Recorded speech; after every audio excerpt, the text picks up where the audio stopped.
तो देश की राजधानी दिल्ली में तपते तापमान के बीच बिजली पानी की समस्या से कुछ इलाकों में इनकी कमी देखी जा रही है। पानी के लिए दिल्ली सरकार सुप्रीम कोर्ट भी गई, लेकिन अड़चनें बनी हुई हैं। आज सुप्रीम कोर्ट ने कहा जा रहा है कि टैंकर माफिया काम कर रहा है। कार्रवाई नहीं की तो मामला दिल्ली पुलिस को सौंपेंगे। इस पर दिल्ली सरकार ने खुशी जताई और कहा है कि पुलिस कार्रवाई करती है तो सहयोग मिलेगा। इस बीच जल संकट और टैंकर माफिया को लेकर जल मंत्री आतिशी ने उपराज्यपाल को चिट्ठी लिखी है। आतिशी का आरोप है कि उनके निर्देशों के बाद भी मुख्य सचिव और दिल्ली जल बोर्ड के टैंकर्स की संख्या घटाई। टैंकर्स की संख्या घटने से गैर कानूनी टैंकर्स का व्यापार बढ़ा है।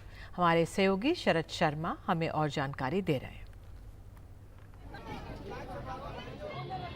दिल्ली में इन दिनों बेतहाशा गर्मी पड़ रही है। सूरज की तपिश इतनी ज़्यादा है कि सूर्य उदय होने से सूर्यास्त होने तक अगर आप खुले आसमान में कुछ देर के लिए खड़े हो जाएं तो आपको ऐसा लगने लगेगा कि कहीं आपकी स्किन तो नहीं जल रही है। बेतहाशा गर्मी के बीच दिल्ली में पानी की किल्लत भी लगातार चल ही रही है। यमुना में पानी पहले ही कम है। हिमाचल प्रदेश को भी जो आदेश दिया गया था कि वो पानी दिल्ली के लिए छोड़े, वो भी हिमाचल प्रदेश की तरफ से नहीं छोड़ा गया है। यमुना में वजीराबाद बैराज तक वो पानी नहीं पहुंचा है। दूसरी तरफ मुनक नहर से जो पानी हरियाणा के ज़रिए मुनक नहर से जो पानी दिल्ली आना होता है उसमें भी कमी दिखाई दे रही है और इसकी वजह से दिल्ली में पानी की किल्लत लगातार बनी ही हुई है। गर्मी और पानी की किल्लत झेल रहे दिल्ली वालों के लिए मुसीबत मंगलवार को तब और बढ़ गई जब दिल्ली में पूर्वी दिल्ली और उत्तर पूर्वी दिल्ली के कई इलाकों में अचानक दोपहर को 2 से ढाई घंटे के लिए बिजली चली गई।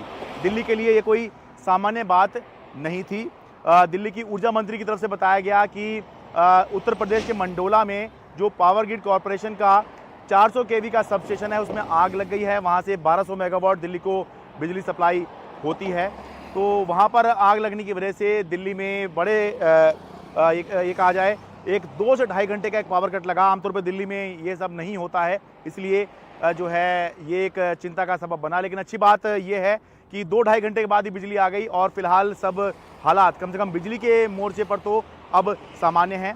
लेकिन पानी की किल्लत दिल्ली के अंदर अभी बनी हुई है और सुप्रीम कोर्ट गुरुवार को इस मसले पर सुनवाई करेगा। सुप्रीम कोर्ट पहली बात तो ये जानना चाहेगा कि हिमाचल को जब आदेश दिया गया था कि 137 क्यूसेक पानी दिल्ली के लिए वो छोड़े तो उसकी क्या स्थिति है, क्या पानी छोड़ दिया गया है। वैसे छोड़ा नहीं गया है अभी तक, लेकिन सुप्रीम कोर्ट जानना चाहेगा कि उसकी स्थिति क्या है। अगर नहीं छोड़ा गया है तो क्यों नहीं छोड़ा गया है।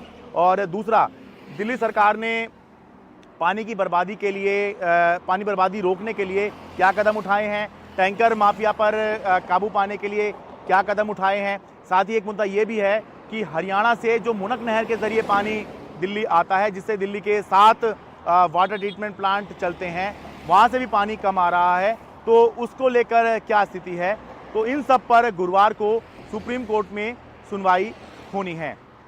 दिल्ली से अपने कैमरा सहयोगी सचिन गुप्ता के साथ मैं शरद शर्मा, एनडीटीवी इंडिया।